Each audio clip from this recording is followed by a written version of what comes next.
conditioning funding, and one of the purposes elaborated by the mover and the spirit of mischief to be cured is that there are those parties that are not cooperating.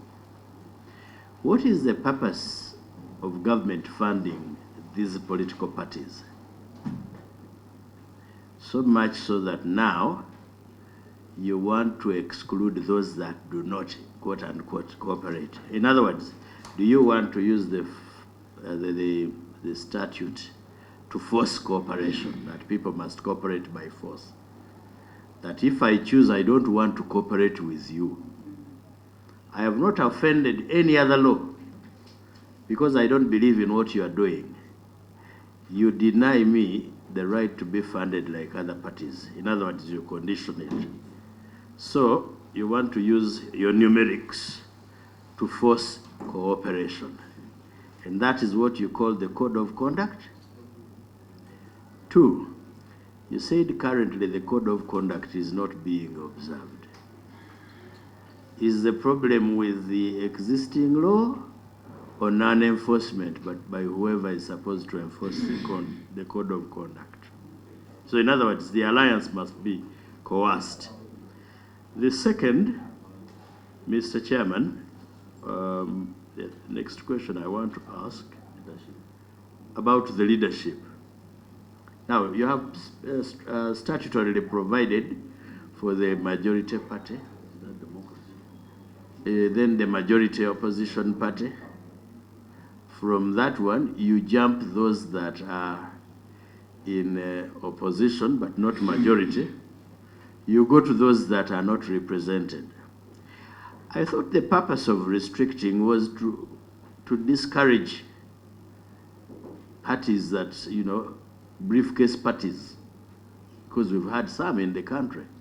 Someone establishes a political party, whether it is still functioning, whether it has branches, whether it has membership or not, so you just bring it in the consultative forum and you give it leadership. Of course, I hesitate to say that some of them are actually a creature of one other big party. And so you give them the vice presidency for whatever reason. And if you make this statutory, supposing at some point the majority party, which is currently the NRM, does not want to cooperate, but you have made the leadership statutory. And 2, supposing the other day the second party in the opposition is not cooperating and therefore not party, who is going to be who to take up the leadership or that position where you have made the leadership statutory? You did mention that there are some parties which are not cooperating. I was itching to wait and waiting to hear you tell us which ones are those parties. No. Those that have precipitated your mind. Yes, no. And in what form they are not cooperating, so that we could understand. Finally,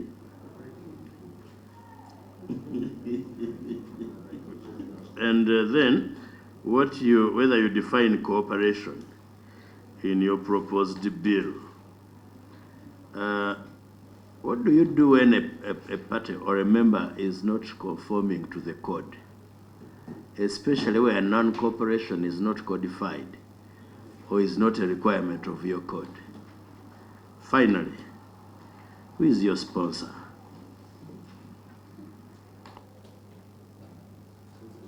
So thank you so much. Chair. You can write justification. Chair. Write a justification to convince us further. We have the executive director. We are giving him. You have a memo. How many pages? No, before he comes in.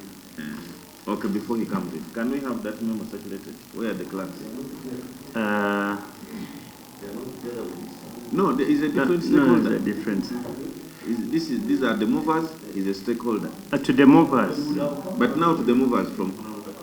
To the movers, I would really cancel. First, abandon the amendment you've come up with, the third one, completely. I would rather we can exercise our brains on the first one, your original amendments. But this third one is actually just ridiculous. I don't think we should bother ourselves about having sometimes one briefcase company comes there taking over leadership of political parties, sometimes that have gone through elections and they have representations. So your amendment, which you've done in the committee, I think that one just abandoned it. Because I don't want to exercise my brain to it at all. The other two, we can interrogate the advantages and the disadvantages. We can interrogate whether it promotes exactly what you are telling us or it doesn't. We can interrogate, and we will. Obviously, me, I'm not in the league where we shout at each other. I'm in a league where we listen to each other. So I think let's do the one thing. We've received your two amendments. You leave it to us. We shall investigate. The other one, just forget. In view of what Honorable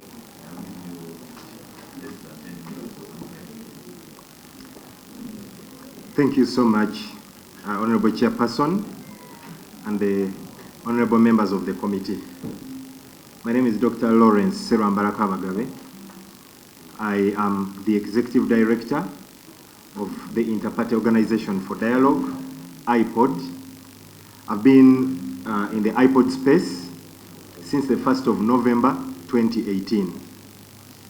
I am quite privy to the operations, the principles, and the workings of IPOD, and I will leverage that experience to inform my presentation. I thank you for this opportunity to come before you today. I'm not a representative of any political persuasion, but a messenger of a broader national interest, and that is the interest of dialogue, peace, and democratic maturity. Uganda as a country stands at a critical moment on its democratic path, a moment that calls us not just to imagine better politics, but to legislate for it. That's why I am here to make a case that IPOD, which is the Interparty Organization for Dialogue, should be institutionalized as a statutory body of the Republic of Uganda. Procedure. Chairman, thank you so much. You had guided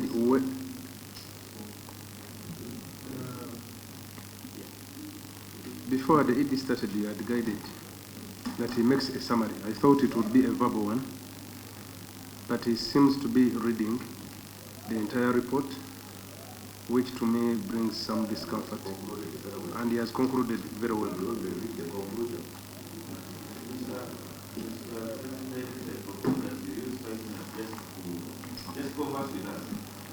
Thank you so much. Thank you. Okay. I will limit myself within the 5 minutes, if you please. Sure, sure. Sure. Honorable Santa. Yes. Thank you. Thank you so much. Chairman, IPOD, for the time it's been operational, especially at the peak of its work, I should say from 2018 to date, we've had political parties represented in Parliament, some of which were very active, others I should say not very active. I will give a case. The Forum for Democratic Change, while they were leaders of opposition, they chose to be active at a certain segment or on the critical path of dialogue.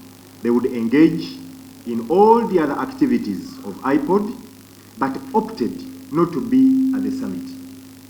The structure of IPOD is such that we have a summit, which is where the presidents of political parties sit, and then we have a council where the secretaries general, and then the other 3 senior members plus the leader of opposition, the Prime Minister sit.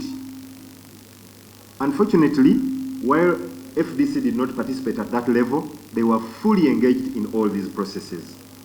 I wanted you, Honorable Chair and the members, that the summits we have held in 2018 and 2019, the presidents of political parties unanimously agreed on the need to institutionalize IPOD into a statutory body. That process, however, for some reason, had not been actualized until when this discussion has come up.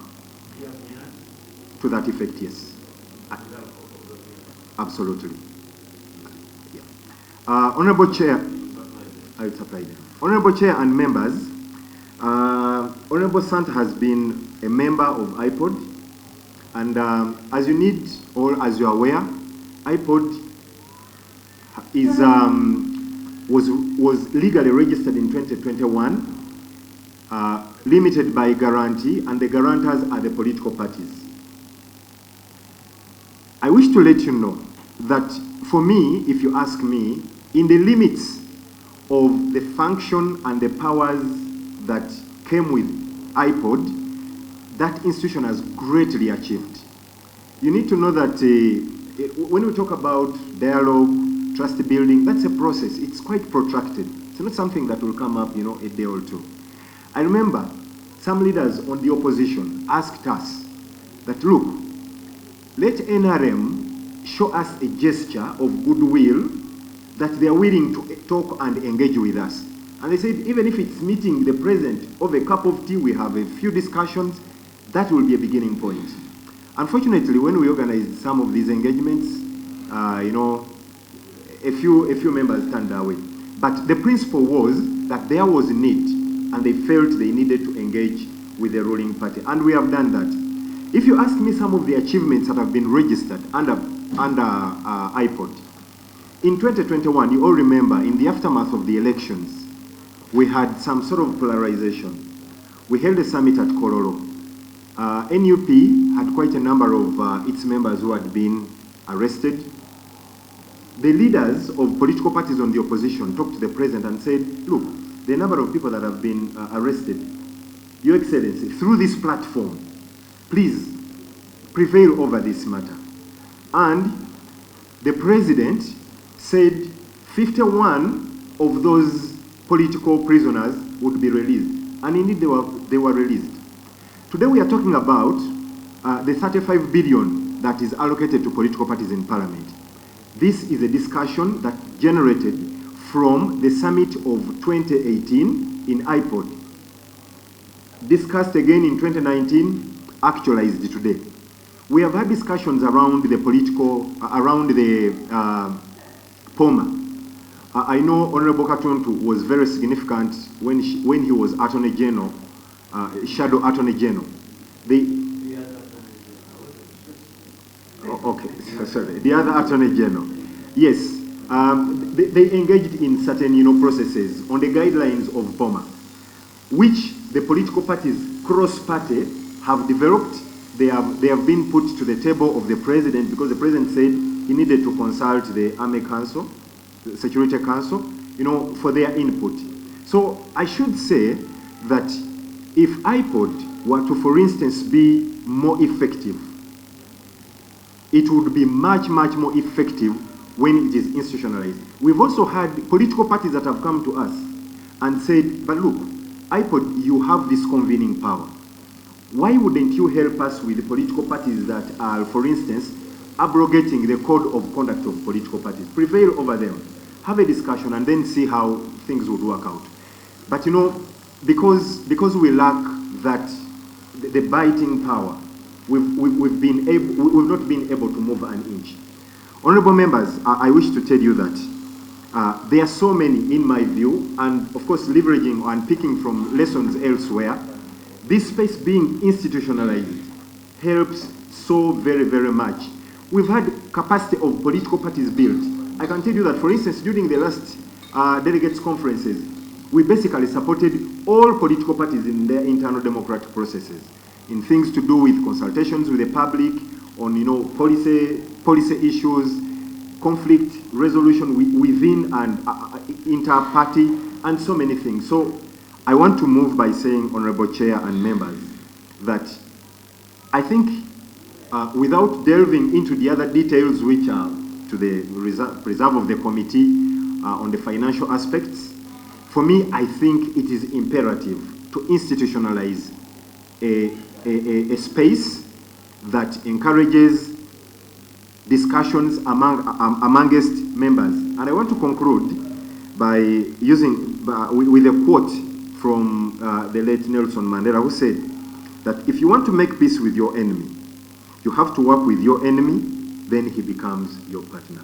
I submit. Specific about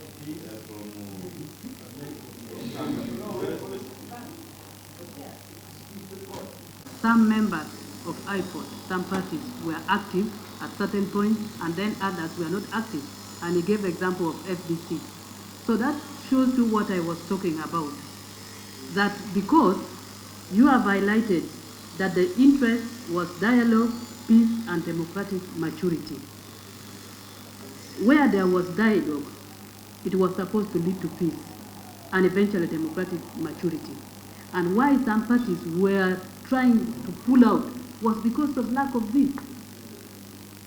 Where we were meeting and dialoguing, it was supposed to lead us into peace and eventually into democratic maturity. Are you trying to tell us by pushing away some of the political parties not to get funding from IPOD, you are trying to promote dialogue, peace, and democratic maturity?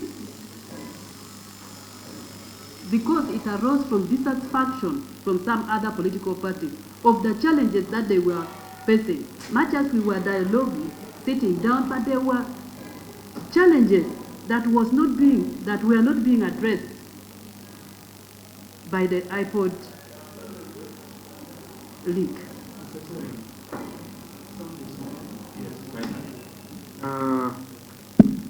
The ED in his submission, first of all, I am happy, their first issue.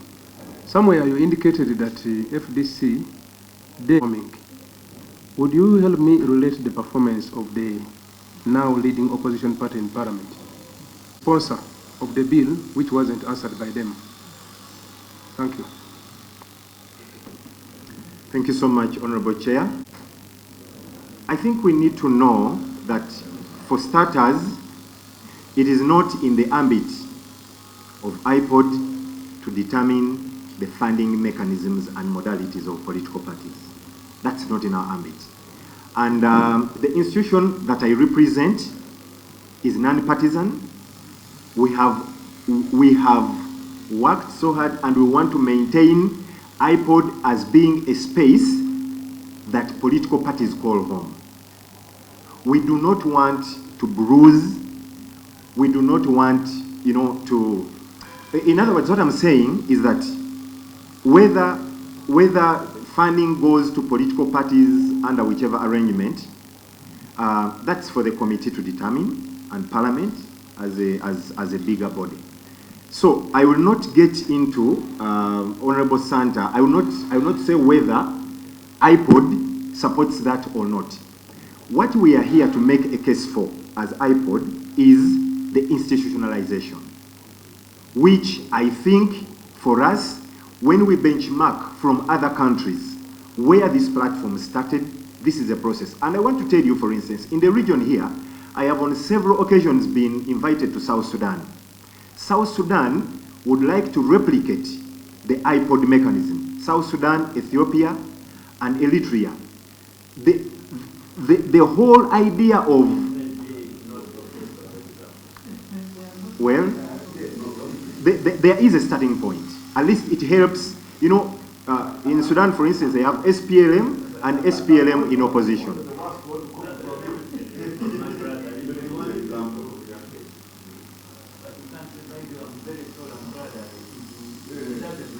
Yeah, but what I'm saying is that even in its limping stage, there are people that look at it as a good practice, even with its shortcomings, which I think we need to collectively work on healing. That's the thing.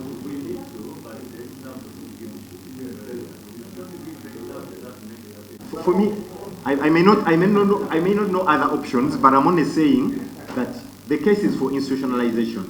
Finally, Honorable Nsanja asked me about FDC fairly performing. Then, like I have said, the Forum for Democratic Change participated in all processes of dialogue of IPOD except the summit. That is on record. Every time they would come to shape the agenda of summit, but the physical presence, they wouldn't be. If you ask me, if I juxtapose that with the current opposition, when NUP took on the leadership of opposition, the Memorandum of Understanding stipulates that they are supposed to council collectively adopts a position and invites them. Honorable Santa was in that council. Council wrote to NUP inviting them, first of all informing them of their eligibility and inviting them to join IPOD. The National Unity Platform on record declined and said that they still have lots of issues that remain unresolved and therefore they were not willing to join us. On that note, I cannot say that, I cannot even compare them because there was no point of departure of engagement with them. Thank you. Thank you. Honorable Mopa, the private member. The question on who is the sponsor, this is the private member's bill. This is the private member's bill. Thank you. So thank you, Honorable Mutembuli, Honorable Fidra, and the Executive Direction. I think the text from the Executive Director is comprehensive enough. In the case tomorrow, end of tomorrow. Just in case there is anything else we want from you, we will keep the minutes.